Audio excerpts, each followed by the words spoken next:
digno de receber toda a honra e toda a glória.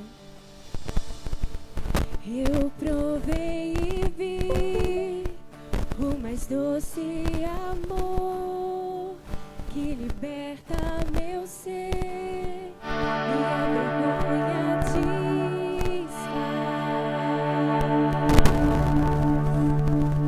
Tua presença,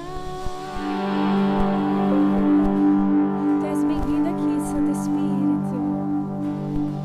Santo Espírito, és bem-vindo aqui. Vem inundar, encher esse lugar. É o desejo do meu coração. Sermos inundados por tua glória,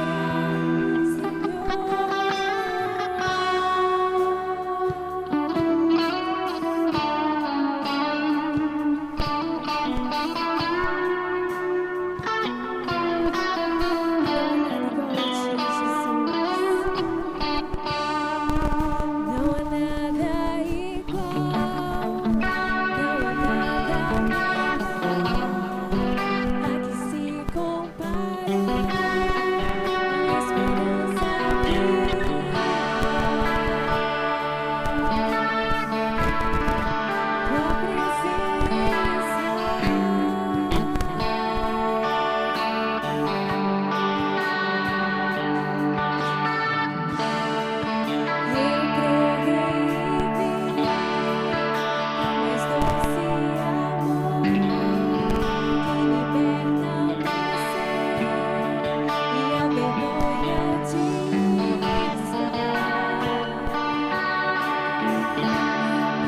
tua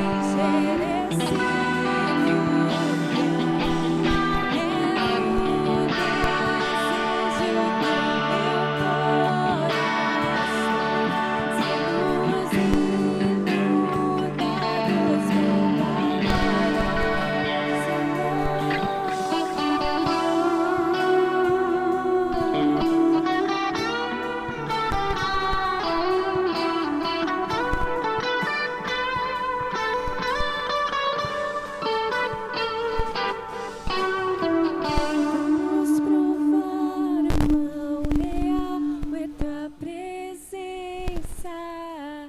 Vamos provar a tua glória e bondade. Vamos provar o quão real é tua presença. Vamos provar a tua glória e bondade. Vamos provar o quão real é tua presença. Vamos provar a tua glória e bondade. Vamos provar, Senhor. Vamos provar o quão real é tua presença. Vamos provar a tua glória e bondade, Senhor.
acordarmos e declararmos: Santo Espírito, Tu és bem-vindo aqui.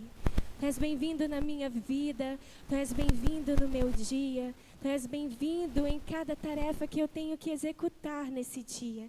Que essa canção seja uma verdade em nosso viver e que possamos continuar declarando ao Senhor que não há quem se compare a Ele. Incomparável é o nosso Pai, o nosso Redentor, aquele que vive e reina para todo sempre. Amém?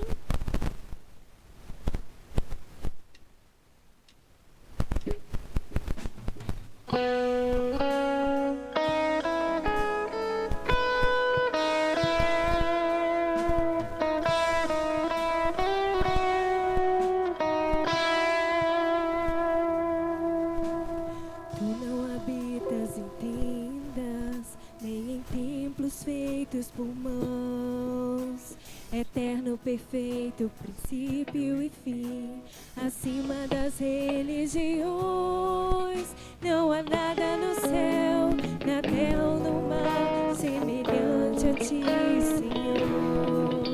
Tua imagem está revelada em nós, expressão do teu amor incomparável.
Graças te damos, ó Deus, pelo privilégio de estarmos reunidos em Tua casa, entoando louvores que engrandecem o Teu santo nome.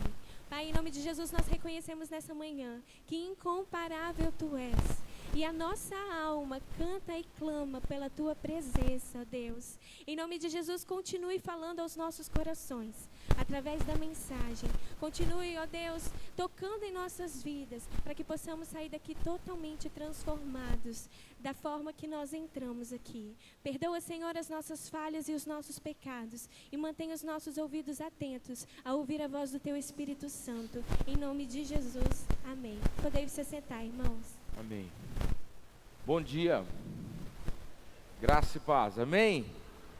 Eu sei que você se assentou, mas fica de pé de novo, só para ver se você está em dia aí com os joelhos, as articulações. Você vai abraçar a pessoa do seu lado, desejar uma feliz Páscoa para essa pessoa, dizer que bom que você está aqui comigo, que Deus te abençoe, feliz Páscoa, Jesus está vivo, Ele ressuscitou, louvado seja Deus. Que alegria estarmos juntos na presença do Senhor, uns com os outros, amém. Eu quero convidar você a celebrar conosco a alegria da vida de Jesus em nós. Nós estamos aqui porque numa sexta-feira, Jesus se entregou por nós. No sábado, houve silêncio, mas no domingo Ele ressuscitou. Louvado seja o nome do Senhor. Ele está vivo, glória a Deus. Ele está vivo, Ele reina, Ele voltará. E por causa do sacrifício de Jesus, nós temos hoje acesso ao Pai. Você crê nisso? É por causa do sacrifício de Jesus que nós estamos aqui. Eu ouvi essa semana uma frase que eu concordo muito. O cristão, ele não celebra a Páscoa, porque Páscoa muitas vezes ela tem diversas situações. Nós temos muito carinho pelo Natal, você concorda? A gente tem muita dificuldade de falar da Páscoa. Porque Páscoa é todas as vezes que nós celebramos a ceia. A ceia, ela é a representação da Páscoa, a nossa Páscoa. E eu quero te convidar hoje à noite a estar conosco, celebrando a ceia do Senhor aqui, amém? Mas nós estamos aqui porque o Senhor, num domingo, Ele se entregou por nós. E hoje nós podemos ter livre acesso ao Senhor. Você que está aqui e deseja colocar diante do Senhor algum pedido, alguma necessidade, alguma súplica, algo que o Senhor tem permitido que você vivesse, se você quer clamar ao Senhor, a esse que te deu o privilégio de ter acesso ao Pai. Eu queria que você saísse do seu lugar, viesse aqui à frente, nós vamos orar juntos, nós vamos clamar a esse Deus que cuida de nós, nós vamos clamar a esse Jesus que sustenta as nossas vidas. Eu quero orar por você, pela sua casa, pela sua família, e se você não vier aqui à frente, fique em paz. Louvado seja Deus pela sua vida também. Eu quero que você ore conosco aí do seu lugar, orando por esses que aqui à frente estão, por alguma súplica. Mas talvez você tenha um motivo de gratidão. Você tem um motivo de gratidão na sua vida? Então sai do seu lugar também, vem aqui à frente, nós vamos agradecer ao Senhor, porque gratidão também é motivo de oração. E nós vamos agradecer ao Senhor. Louvado seja o nome do Senhor. Você que está aqui à frente, você pode abraçar a pessoa do seu lado, você não ficar sozinho aí, abraça a pessoa do seu lado, nós vamos clamar ao Senhor juntos, nós vamos render ao Senhor a nossa vida mais uma vez. Vamos clamar?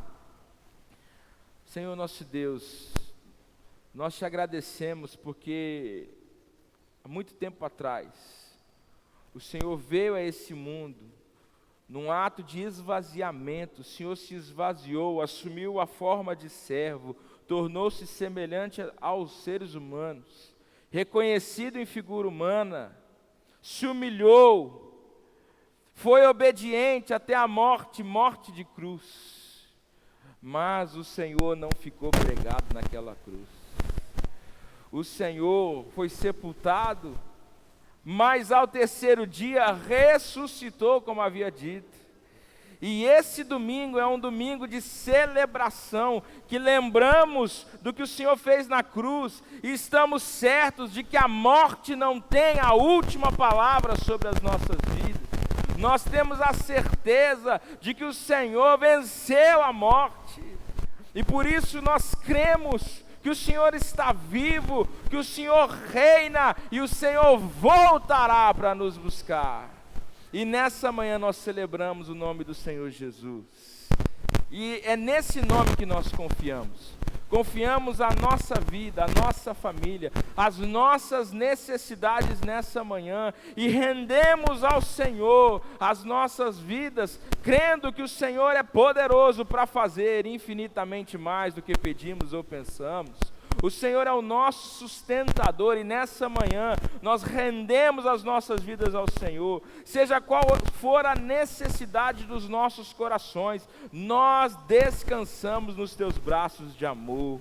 E nós clamamos, ó Pai, opere em nossas vidas, opere em nossas famílias, opere em nossa igreja, opere nas nossas vidas, Senhor. Nós agradecemos pelo teu amor maravilhoso. Nós te agradecemos pelas muitas e muitas bênçãos do Senhor sobre nós. E nós queremos celebrar esse domingo com alegria, que o Senhor possa resgatar em nós a alegria que há muito foi perdida para alguns, mas que o Senhor nos deu, ó Deus, o privilégio de nos alegrarmos na presença do Senhor nesse domingo. Nós te pedimos, cuida de nós, Senhor. Nós descansamos nos teus braços, em nome de Jesus, amém? Abraça quem está do seu lado e diz: eu vou orar por você essa semana. Eu vou orar por você essa semana. E ore mesmo, viu? Ore mesmo. Pode voltar para o seu lugar. Amém, amém. Louvado seja Deus.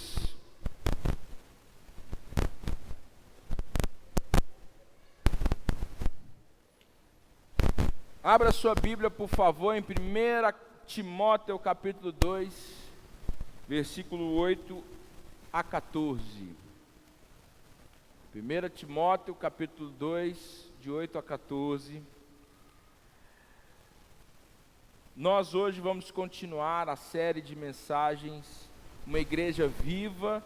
Nós estamos expondo a primeira carta a Timóteo, e vamos fazê-lo até o meio do ano, se Deus assim permitir, passando por toda essa carta que Paulo escreveu, expondo a carta, vendo os detalhes, ouvindo como nós podemos ser uma igreja viva. E hoje, nós vamos só falar de um dos textos mais difíceis do Novo Testamento. Então eu preciso muito da sua atenção. Nós vamos ler esse texto. E eu queria que você, antes de emitir qualquer tipo de juízo sobre esse texto, ouvisse com atenção e pudesse, portanto, entender a aplicação desse texto para a igreja. Amém? 1 Timóteo, capítulo 2, versículo 8. Quem achou, diga: eu achei. Então vamos ler. Quero, pois, que os homens orem em todos os lugares, levantando mãos santas, sem ira e sem animosidade. Da mesma forma que as mulheres, em traje decente, se enfeitem com modéstia e bom senso, não com tranças no cabelo, ouro, pérolas ou roupas caras, porém com boas obras, como convém a mulheres que professam ser piedosas. A mulher aprenda em silêncio com toda submissão, e não permito que a mulher ensine, nem que exerça autoridade sobre o homem. Esteja, porém, em silêncio, porque primeiro foi formado Adão, depois Eva, e Adão não foi iludido, mas a mulher, sendo enganada, caiu em transgressão. Mas ela será salva tendo filhos, se permanecer em fé, amor e santificação com bom senso. Amém? Que texto difícil de entender. Vamos lá, vamos tentar. Primeiro eu quero fazer alguns apontamentos aqui, tá bom? A gente vai começar a trabalhar agora, e eu sabia que esse texto ia chegar, porque nós estamos durante todo o ano estudando 1 Timóteo, e vamos passar por toda a carta, por textos fáceis e por textos difíceis. E esse texto é um texto extremamente mal interpretado. E além de ser muito mal interpretado, ele é muito complexo, porque envolve uma série de fatores. Então, antes de qualquer juízo sobre o texto, você precisa prestar bastante atenção. Nós estamos vivendo num tempo no nosso país que se fala muito sobre isso. O quê? Sobre misoginia. Nós estamos vivendo num tempo em que se fala muito disso. Esse texto, inclusive, para muitos, é mal interpretado e chamado de misógino, porque para muitos esse texto diminui as mulheres. E nós temos que tomar um cuidado para que hoje esse texto não seja tratado dessa maneira e que a gente não saia daqui mal interpretando um texto. Então, o que nós estamos fazendo hoje? Esse culto, inclusive, não está sendo transmitido, ele está sendo gravado, ele vai ser postado. E se você em algum momento ficar em dúvida, você vai, por exemplo, poder voltar nesse texto, e você vai ouvir de novo, você pode ler, você pode ouvir. Não tem dificuldade você voltar nesse texto e ouvir essa mensagem novamente, caso você fique com alguma dificuldade. Para que fique muito claro, para que fique expresso que desde o começo nós não estamos aqui querendo trazer nenhum tipo de argumento misógino, pelo contrário, nós queremos aqui trazer um outro apontamento, que o Evangelho é a expressão de fé mais segura para as mulheres, e isso é verdade, nós vamos entender isso no texto. Num tempo em que as mulheres elas não eram tratadas com a dignidade real, não eram vistas como pessoas, Jesus Cristo deu voz às mulheres, Jesus Cristo abençoou mulheres, foi inclusive sustentado e abençoado por muitas mulheres. Nós vemos isso na quarta-feira no estudo de Marcos capítulo 15, quando lemos que muitas mulheres sustentavam e acompanhavam o ministério de Jesus. Então, num tempo em que as mulheres não tinham voz, sobretudo na expressão de fé judaica, Cristo deu voz e espaço para as mulheres aprenderem. Jesus foi o maior empoderador de mulheres nesse tempo, da época dele, e continua sendo até hoje. Então esse texto precisa ser interpretado da forma que é. O que esse texto é? Esse texto, meus irmãos, é um ensinamento de Paulo sobre como proceder no culto. No culto. Tá bom? Repete comigo, no culto. No culto. Paulo está escrevendo uma carta ao jovem pastor Timóteo, que era pastor na cidade de Éfeso. E nessa cidade havia uma circunstância e que precisava de muito apoio de Paulo, sendo um pastor mais experiente, abençoando um jovem pastor chamado Timóteo, sobre como a igreja devia proceder. Então, a primeira carta a Timóteo é uma série de ensinamentos de Paulo para Timóteo, como podemos ser uma igreja viva. E é por isso que estamos estudando essa carta. Ele vai falar sobre proceder de Timóteo como pastor, ele vai falar dos diáconos, ele vai falar a respeito da nossa esperança, da nossa salvação, vai falar sobre graça, vai falar sobre os falsos ensinamentos e vai falar sobre o culto. Semana passada, antes do Luiz Clitz, que o pastor Luiz vir aqui pregar, nós estudamos a prática da oração, 1 Timóteo capítulo 2, de 1 a 7. Seguindo nesse contexto, Paulo falando sobre a prática da oração e sobre como nós devemos proceder nesse sentido, ele agora falará da nossa visão e da instrução que ele deve dar para que possamos ser adequados no culto. Então o texto tem que ser enxergado como ele é, uma orientação sobre o culto. E tudo que nós vamos falar aqui hoje é nesse entendimento. A igreja, ela sendo um organismo vivo, ela precisa ter um culto ordenado. E Paulo escreve, portanto, a Timóteo, não ser um pastor que conduzia o culto de forma desordenada, mas ensinando como a igreja deve se comportar nas reuniões públicas. E no capítulo 2, ele trata especificamente da oração e desse culto público. Entendido até aqui, vamos prosseguir. Então, a igreja em Éfeso, ela precisava estabelecer princípios claros sobre como os homens e as mulheres deveriam se portar, sobretudo no culto, para que a igreja pudesse refletir a sua glória, sua santidade e ordem. E então, esse texto pode ser aplicado para nós de que maneira? Assim como Éfeso precisava aprender a expressar a sua fé em culto no meio de um contexto cultural com muita dificuldade, e precisava, portanto, se expressar com ordem e santidade, a nossa igreja e a igreja contemporânea do nosso tempo também precisa entender sobre santidade e ordem, sobre comportamento à vontade de Deus durante os nossos encontros.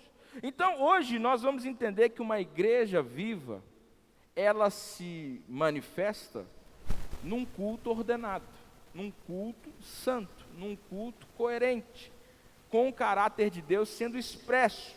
É dessa forma que o culto deve ser. E como é que deve, portanto, ser o comportamento da igreja no culto? Agora sim, vamos aprofundar no texto e nos versículos. Patrick, querido, capítulo 2, você pode colocar para mim o versículo 8. Nós vamos retomar agora alguns ensinamentos, versículo a versículo, para que fique claro e a gente não tenha mal interpretação. Primeira coisa, uma igreja viva tem homens que oram com pureza. Primeira coisa, o nosso culto tem que ser um culto expressão de pureza. Diz o versículo 8, você pode ler lá na frente comigo?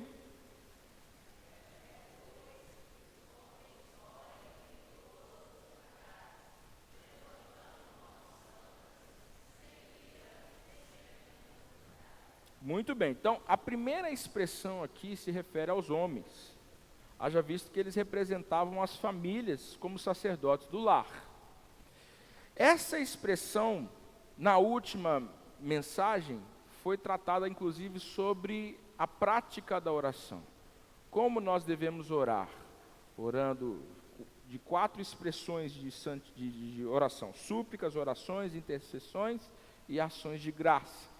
E agora, Paulo vai dizer que essas expressões de oração devem acontecer em todo lugar. Culto não tem lugar específico, e isso precisa ser explicado para nós. Nós prestamos culto em qualquer lugar, em todos os lugares. Nós estamos aqui no templo, hoje a gente chama isso de templo, mas é um prédio, no prédio da PIBS, mas se a PIBS quiser se reunir ali na rua, é culto. Se você quiser se reunir na sua casa, é culto. Nós podemos, portanto, em todos os lugares, onde estivermos durante a semana, nós podemos prestar culto. E essa é uma expressão que precisa ser clara para nós. O culto no lar, o culto na casa, em todos os lugares, nós podemos, portanto, expressar a nossa fé. E ele fala disso da seguinte maneira, usando a expressão levantando mãos. Levantando mãos. Paulo está ensinando que o nosso culto, ele é um símbolo de entrega. E quando ele diz levantamos as mãos, ele está representando essa rendição. Nós precisamos, portanto, nos rendermos ao Senhor. E o nosso culto é uma expressão de rendição. Todas as vezes que nós estamos prestando culto, nós estamos entregando a Deus algo. Então você precisa prestar bastante atenção nisso. Jesus não nos chamou para assistirmos ao culto. A gente tem essa impressão de que culto é lugar da gente assistir. Eu vou lá para o templo da PIBS, ou eu acesso a internet e assisto a palavra. Culto não é lugar de assistir nada, é lugar da gente prestar. Então eu levanto mãos santas, eu entrego ao Senhor a minha vida. E a nossa oração não é mais aceitável simplesmente porque as nossas mãos estão levantadas, porque nós estamos entregando ao Senhor. Mas há um critério: o culto precisa, portanto, ser um culto santo. Nós levantamos mãos santas. Isso significa que culto exige vida limpa, irmãos. Nós não apenas fazemos um gesto ao Senhor. Ou você acha que estamos aqui domingo após domingo, quarta-feira após de quarta-feira, é apenas para entregarmos algo? Nós temos um padrão pela palavra de Deus: santidade. O culto exige uma entrega santa. Portanto, o culto aceitável a Deus é um culto em que as nossas vidas se apresentam santas diante de Deus. Você quer adorar o Senhor no domingo? Louvado seja o nome do Senhor. Mas o adore durante toda a semana sendo santo. Porque uma vida santificada pode entregar ao Senhor algo no domingo. Mas enquanto estamos vivendo uma vida pecaminosa, nós estamos muito bem sabendo qual é o nosso destino. Que não tem nada a ver uma entrega com Jesus. Nós estamos vivendo uma vida pecaminosa, logo o nosso culto não é aceitável ao Senhor. Portanto, o culto que Deus deseja de uma igreja viva é um culto que levanta mãos santas. Obrigado, irmã Dávila, Deus te abençoe. Ganhou uma pedrinha na coroa lá no céu. Lá. Além disso, irmãos, o culto, ele não pode suportar conflito e ira. Culto não é lugar de uma reunião com gritaria. Culto não é lugar de divisão.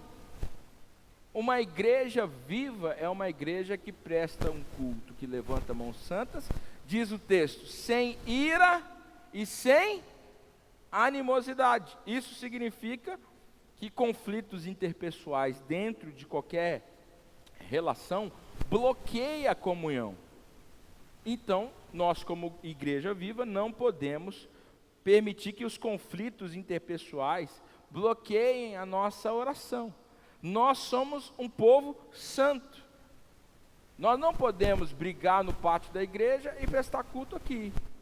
Nós não podemos ter uma forma de pensar dividida e depois levantarmos todas as mãos.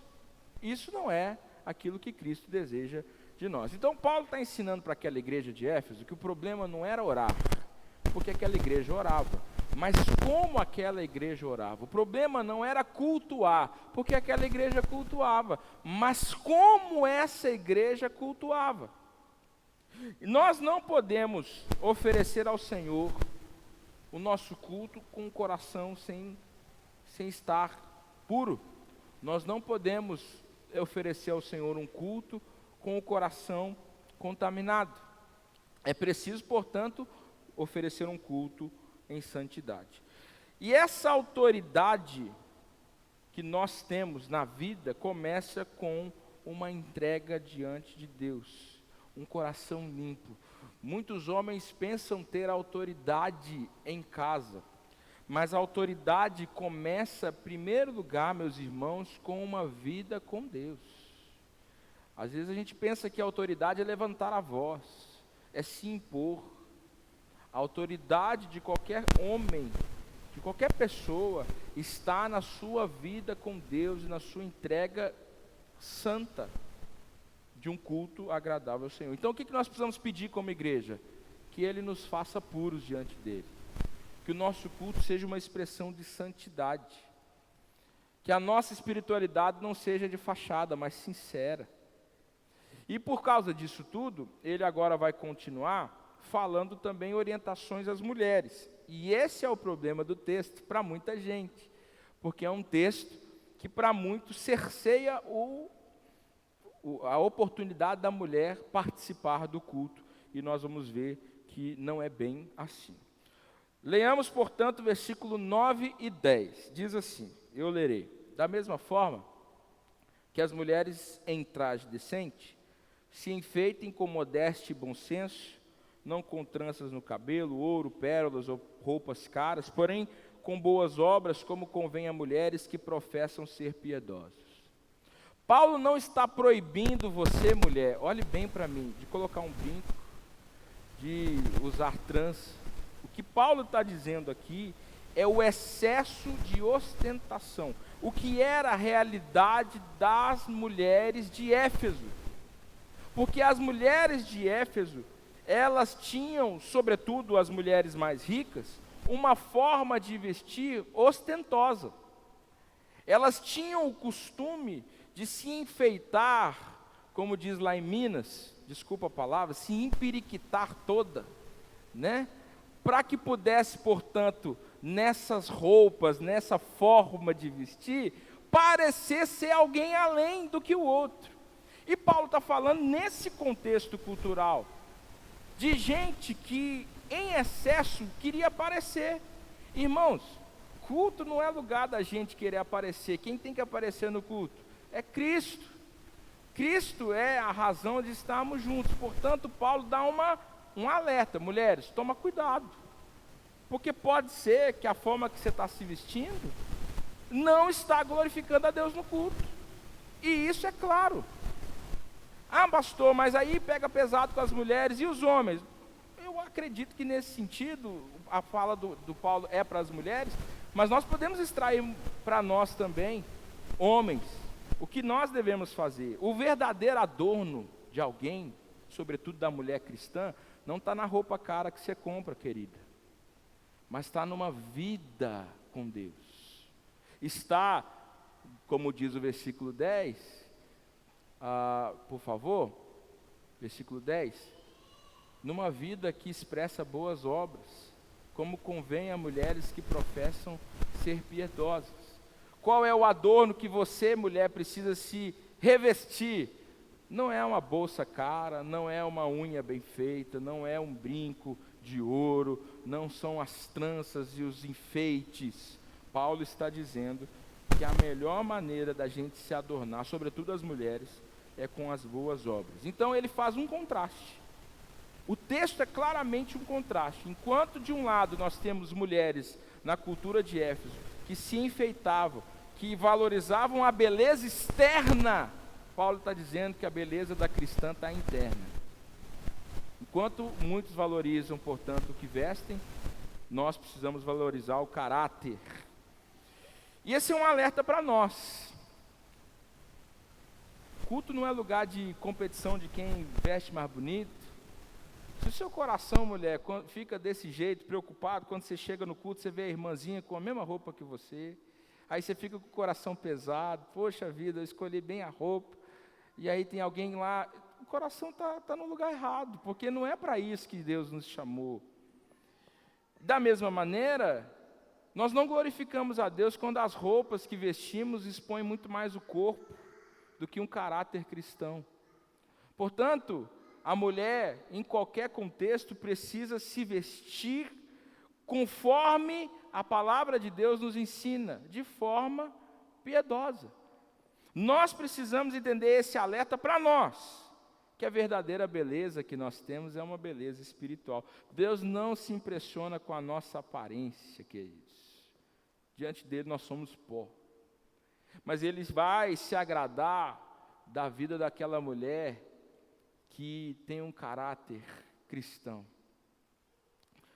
Nós precisamos perceber isso com clareza. Além da aparência e do testemunho, Paulo vai falar, portanto, da postura dessa mulher. Então, nós estamos entendendo primeiro o contexto, entendemos o contexto das mulheres de Éfeso, aquelas que se enfeitavam demais. Paulo está, então, ensinando que no culto, Deus valoriza muito mais a nossa beleza interna do que a externa. Vamos seguir. Versículo 11. Agora que o negócio começa a ficar difícil aqui, para a gente entender. Vamos lá. Versículo 11. A mulher aprende em silêncio. Pastor, a Bíblia quer me calar. Eu já ouvi isso. Com toda a submissão, pastor, submissão em pleno século 21, falar dessas coisas. Difícil, né? Vamos seguir lá, calma, vamos lá. Não permito que a mulher ensine, nem que exerça autoridade sobre o homem, porém esteja em silêncio, porque primeiro foi formado Adão, depois Eva, e Adão não foi iludido, mas a mulher, sendo enganada, caiu em transgressão. Antes da gente mergulhar na restrição, há algo que nós precisamos destacar na fala de Paulo, que é a expressão do versículo 11, Patrick, que é: a mulher aprenda. Primeira coisa que a gente precisa entender. Antes da gente perceber a restrição, nós precisamos perceber aqui a revolução do argumento de Paulo. Qual é a revolução do argumento de Paulo? A mulher aprenda. E isso no século I é muito significativo, irmãos. Muito. O fato de Paulo ordenar que a mulher aprenda já mostra o seu valor no plano de Deus. As mulheres, como eu já disse no começo, no contexto judaico e grego, não podiam aprender. Gente, tem muitas culturas, sobretudo naquela época, estamos falando de 2000 anos atrás, que não enxergavam a mulher nem como um ser humano. Não achavam que a mulher tinha alma. Sabia disso? Muitos contextos, muitas culturas. E nesse momento, o Evangelho está abrindo a porta para as mulheres. No Evangelho, esse paradigma do tempo de 2000 anos atrás, ele cai, porque diante de Cristo, as mulheres fazem parte do plano. São feitura de Deus, amadas por Deus. No Evangelho, as mulheres podem aprender. O Evangelho não silencia as mulheres. O Evangelho ensina as mulheres. Agora, tratando desse texto, que é muito difícil de entender, nós precisamos entender que Paulo não está diminuindo a mulher, pelo contrário, ele está incluindo no discipulado formal da igreja, ordenando o culto. E primeira coisa que a gente precisa destacar é o contexto cultural da igreja de Éfeso. Éfeso era um lugar idólatra. Na cidade de Éfeso tinha um templo a uma deusa chamada Diana, ou, para você que acompanha aí o foguete que foi lançado para a Lua, o mesmo nome, Artemis, mesmo nome do foguete que foi lançado para a Lua essa semana. Diana ou Artemis, depende da forma que você vai ver e da sua versão da Bíblia.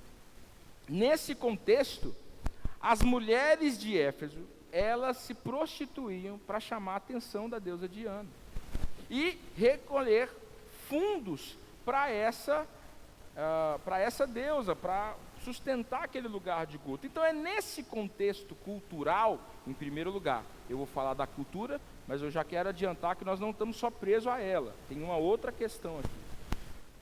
Nesse contexto cultural que vem a ordem de Paulo a Timóteo, distinguindo o contexto cultural do Evangelho.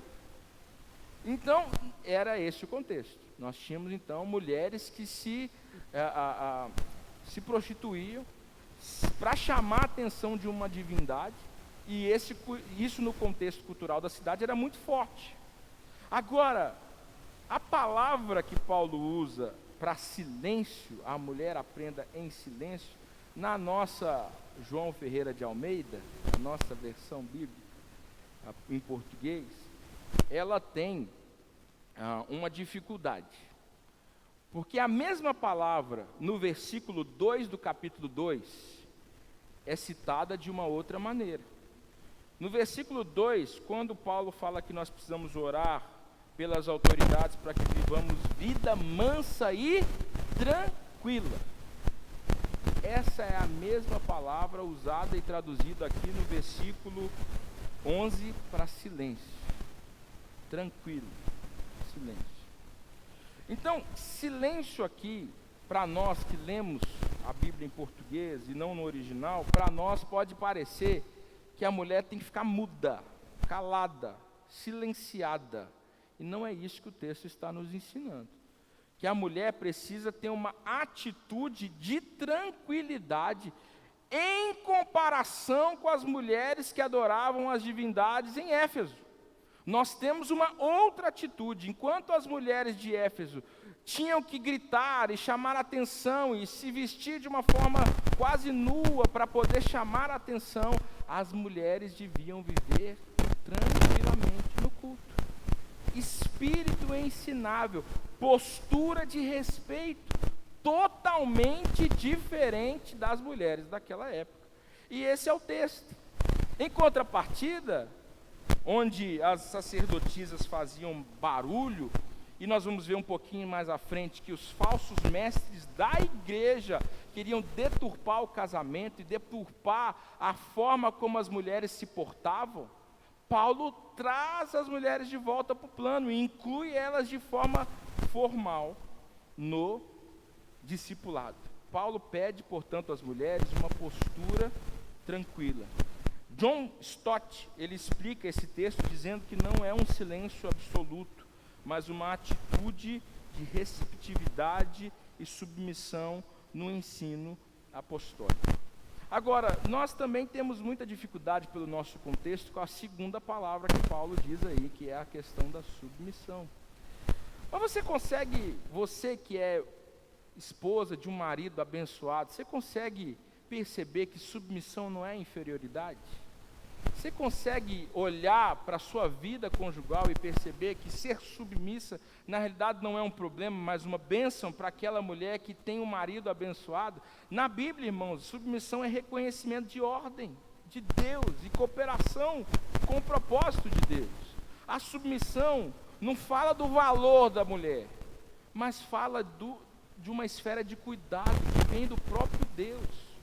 Portanto, submissão bíblica não é opressão de mulher nenhuma, mas a submissão é alinhamento com a ordem de Deus. Quando Paulo fala que nós precisamos, portanto, fazer com que as mulheres tenham uma outra postura em contrapartida com a cultura, é justamente para mostrar que o Evangelho faz da gente gente diferente. Nós temos que entender isso. O mundo vai mostrar a sua forma de agir de um jeito, mas dentro do Evangelho nós podemos ter uma outra postura. Continuando, versículo 12, porque não acabou o texto difícil ainda. Não permito que a mulher ensine, nem que exerça autoridade sobre o homem. Bom, aqui está o ponto central. O que Paulo está ensinando ou proibindo? Essa seria a palavra. O que ele está proibindo? Talvez seja mais fácil a gente sempre fazer o contraponto. O que ele não está proibindo? O que ele não proíbe a mulher de fazer? Ele não proíbe a mulher de discipular outras mulheres. Ele não proíbe a mulher de servir na igreja. Ele não está ensinando que a mulher não pode exercer os seus dons espirituais. Ele não está ensinando que a mulher não pode servir em qualquer ministério, seja criança, qualquer coisa na igreja, criança, som, louvor, qualquer coisa. Ele não está proibindo a mulher de servir. Ele não está ensinando que a mulher não pode orar na igreja. Ele não está ensinando que a mulher não pode ser líder de ministério. Ele não está ensinando que a mulher não pode ser diaconisa. Inclusive o texto do capítulo 3 vai ter uma parte sobre a diaconisa. Então, peraí, se Paulo está falando que a mulher não pode ensinar, como é que ele permite que a mulher vai ser daqui a pouquinho diaconisa? Então seria uma contradição.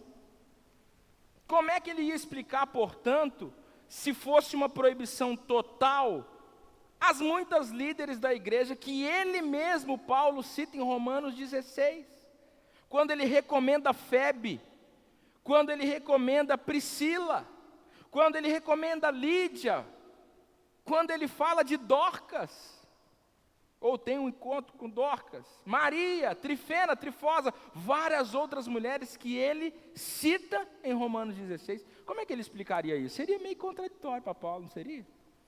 Na realidade, o texto da palavra de Deus ensina, por exemplo, em Tito, no capítulo 2, que existiam muitas mulheres ensinando, mulheres mais experientes ensinando mulheres menos experientes.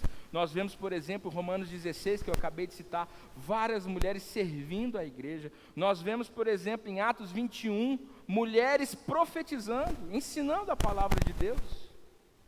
Então, mulher tem lugar no Evangelho. O que Paulo está, portanto, proibindo não é a mulher de servir. O foco do texto é específico. Paulo fala do ensino doutrinário com autoridade. E isso significa função pastoral. Função pastoral. Papel pastoral é um cargo que Deus colocou sobre homens. E eu entendo que Paulo não fala aqui contra o ministério feminino, mas ele fala contra o ministério feminino ordenado. Essa é a posição que hoje, quando eu analiso esse texto, eu tenho. Ai das nossas igrejas se não fossem as mulheres. E aí você fala, mas pastor, e aquelas muitas irmãs que são pastoras ordenadas de outras denominações? Bom, eu creio que em outras denominações elas têm a forma de interpretar, de viver, de entender. Mas nós aqui, sobretudo no Espírito Santo, inclusive na ordem dos pastores, nós temos um pouco de dificuldade com isso. O que Paulo está nos ensinando é que as mulheres têm lugar de servir, sem colocar sobre elas um peso que Deus não deu a elas. E eu creio, meus irmãos, quando o N. Gruden, por exemplo, afirma que ele está aqui fundamentando a sua instrução na criação, mostrando um princípio permanente, que isso não é apenas uma questão cultural, é um princípio. Então nós precisamos oferecer a vocês, mulheres, um espaço para vocês servirem, Vocês têm espaço, vocês não estão aqui proibidas de ensinar, vocês não estão proibidas de pregar eventualmente. Inclusive, várias mulheres, enquanto eu sou pastor dessa igreja, já pregaram aqui. Então não há dificuldade nisso. O que há é uma ordem que está baseada, portanto, nesse entendimento da criação. Quando a igreja ela ignora essa ordem, nós abrimos espaço para a desordem. Então há espaço amplo para o ministério feminino, para a liderança feminina, para a forma de ensinarmos, mas o culto bíblico precisa seguir, portanto, esse padrão que Paulo está ensinando. É muito lindo quando a igreja entende o seu lugar, quando cada uma ocupa o seu lugar. Ninguém faz aquilo que Deus não nos chamou para fazer. Isso é maravilhoso. A igreja viva, ela tem diferenças. Nós somos diferentes. Você é diferente de mim, eu sou diferente de você. Mas Deus nos congregou todos nesse lugar para que juntos possamos fazer a diferença. E tudo isso é para a glória de Deus. Amém ou não? Louvado seja Deus. Mesmo diante de um texto difícil, Paulo vai encerrar agora com uma palavra de esperança. O versículo 15, que também, para muitos, é interpretado errado. Mas ela será salva tendo filhos, se permanecer em fé, amor e santificação com bom senso. Eu queria que, para a gente entender esse texto, você abrisse aí na sua Bíblia, 1 Timóteo capítulo 4, versículo 1, e nós vamos ler do 1 ao 3, para a gente entender o contexto do que Paulo estava falando aqui a respeito do casamento. Abriu aí? Amém?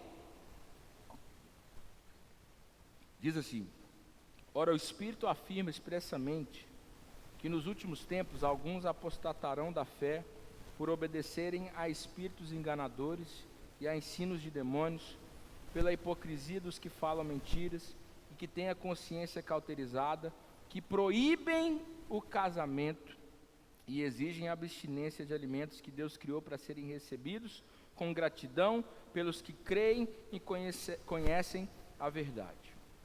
Paulo está citando uma realidade que nos últimos tempos, que ele inclusive acreditava que já estava vivendo, nos últimos tempos, isso há 2000 anos atrás, muitos apostatariam da fé por ouvirem espíritos enganadores que, além de ensinar coisas que eram totalmente desprezíveis, ensinos de demônios, coisas que claramente não faziam sentido nenhum, ensinavam coisas que parecem que têm sentido.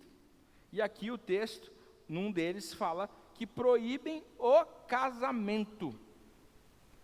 Existiam, portanto, naquele contexto, e já vai existir até hoje, contextos em que a mulher ela era tirada da oportunidade, se quiser, de casar, de se quiser ter a sua vida conjugal. Esse era o contexto que Paulo estava vivendo. Então o contexto é logo explicado quando Paulo diz isso, que o falso líder proibia o casamento, e tinha gente que tentava deliberadamente tirar a mulher desse lugar de cuidado. E Paulo diz sobre o contexto disso, que a mulher, ela tem, portanto, o privilégio, se quiser, de experimentar essa vida conjugal. Paulo está dizendo de um papel maravilhoso dado por Deus e que a gente não deve trocar de maneira nenhuma quando a gente almeja por autoridade. Ninguém deveria, inclusive, almejar uma autoridade sobre o corpo de Deus que não foi Deus que deu. E aqui, esse versículo não está ensinando sobre salvação por obras, de que, portanto, se a mulher ter filhos, ela será salva. Não é isso que o texto está dizendo. Ou, vamos dizer assim, há uma expressão de missão basicamente cumprida na maternidade, mas a palavra salva aqui também pode carregar o sentido de preservada ou liberta do engano, assim como ele acabou de citar nos versículos anteriores, como Eva foi enganada quando teve, portanto, o seu sentido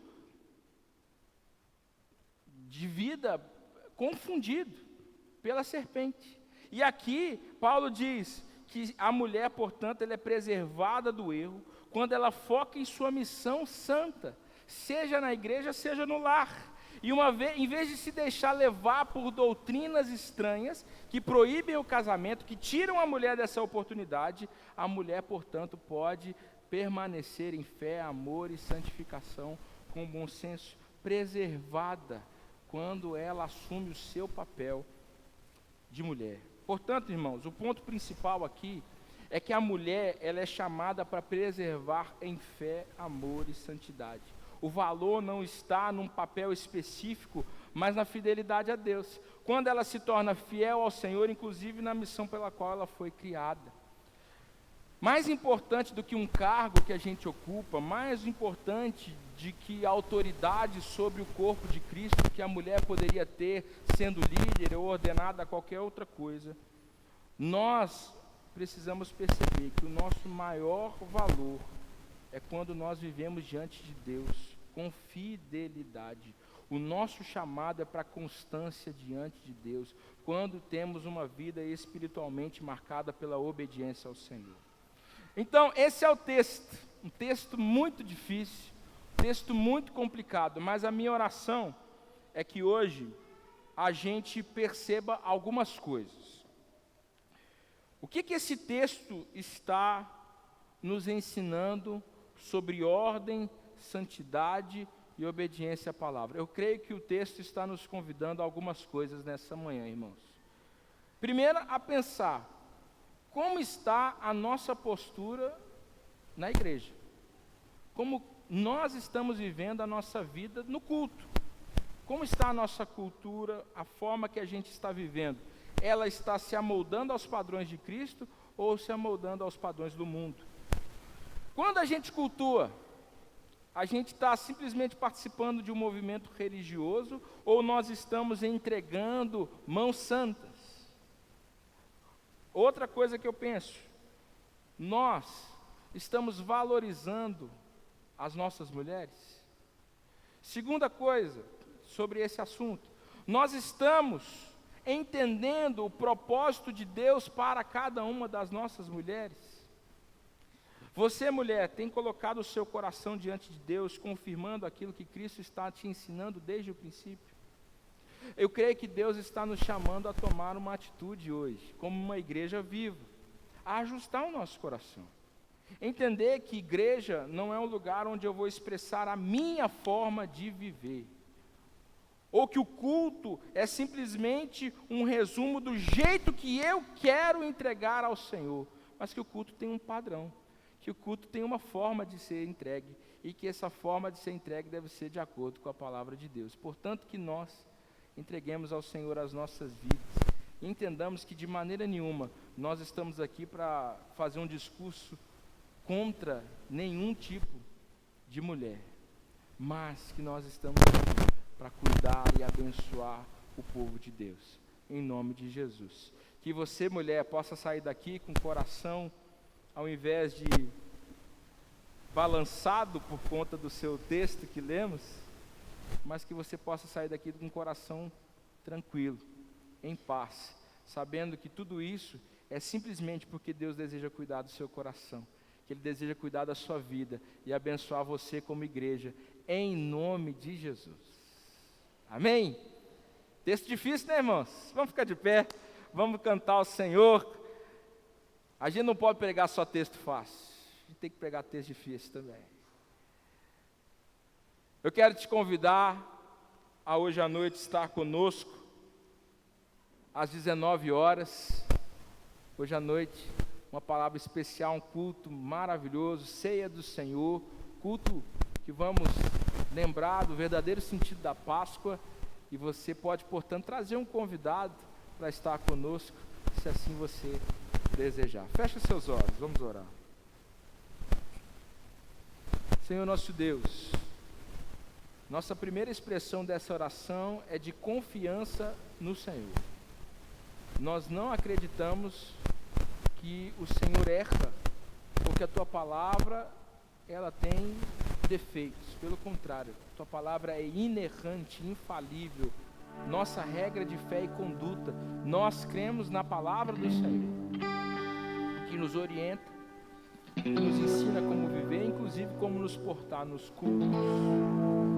Que esse texto, que é muito complexo, sobretudo no tempo em que a gente vive, possa ser entendido por nós, Pai, como uma expressão de cuidado do Senhor, para que a nossa vida não se misture com o contexto cultural que a gente vive, para que o Evangelho faça sentido no nosso coração, na nossa vida, para que nós possamos abraçar e ensinar todas as pessoas, homens e mulheres, crianças, idosos, jovens, adultos, que todos tenham espaço diante do Senhor para aprender, e que acima de tudo, Pai, fazê-lo conforme a tua palavra nos ensina.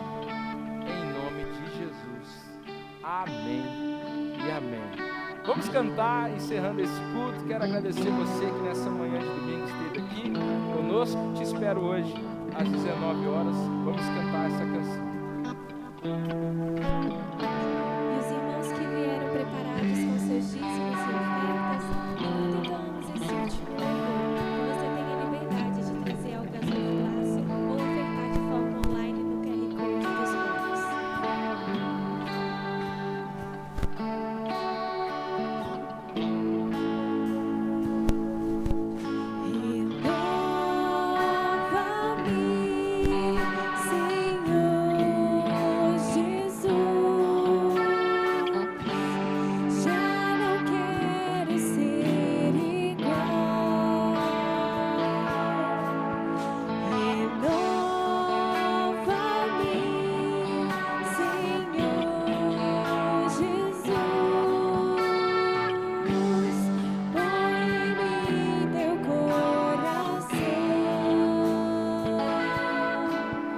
Porque tudo que há dentro de mim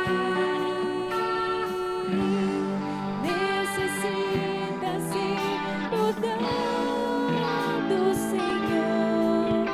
Porque tudo que há dentro do meu coração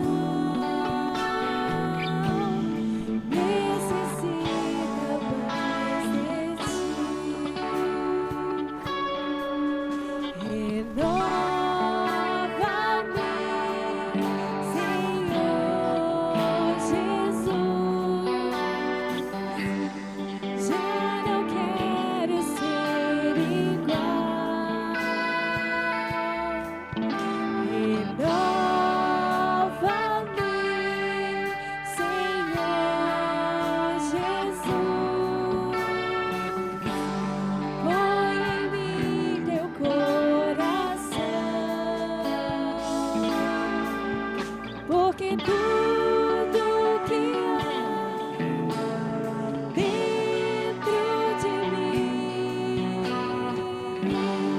necessita ser mudado, Senhor. Porque tudo que há dentro do meu coração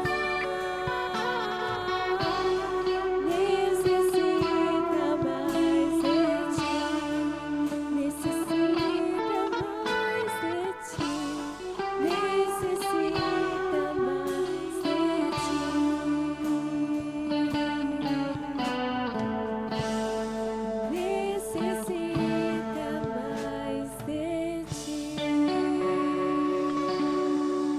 Amém. E com uma oração silenciosa encerramos o nosso culto. Amém.